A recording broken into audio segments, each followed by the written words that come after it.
So itong ginagawa natin ngayon, 2023 nagsimula, and ang utos ng ating Pangulo, tapusin by end of 2027. Na-delay ito, pero dahil sa usual, yung pondong tingi-tingi, pero ngayon, bubuuin na natin ang pondo next year para December 2027, buo na yung kinakailangang 2.8 billion pesos para itayo itong bagong NKTI. At pag ito natapos na, 200 plus simultaneous sa isang lugar ang mga dialysis patient na pwedeng i-cater.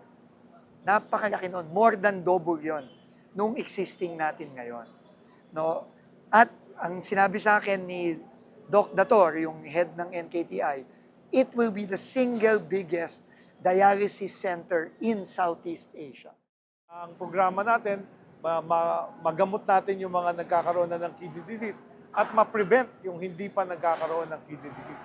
Ito yung pinakamalaking dialysis center na matatayo sa ating bansa, sa Asia. Southeast Sa Asia. Southeast Asia, 200 machines in a single place. So ano to?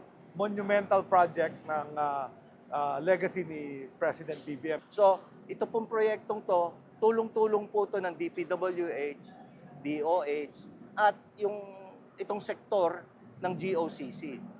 Isang binanggit ni SEC tungkol dun sa prevention or primary care na siyempre tuturuan natin yung pag-iwas sa komplikasyon ng diabetes at hypertension. Sana yon pumalo na mabawasan yung mga taong nangangailangan. Hindi po natin kailangan na mas maraming pasyente. Kailangan nating mabawasan yung pasyente.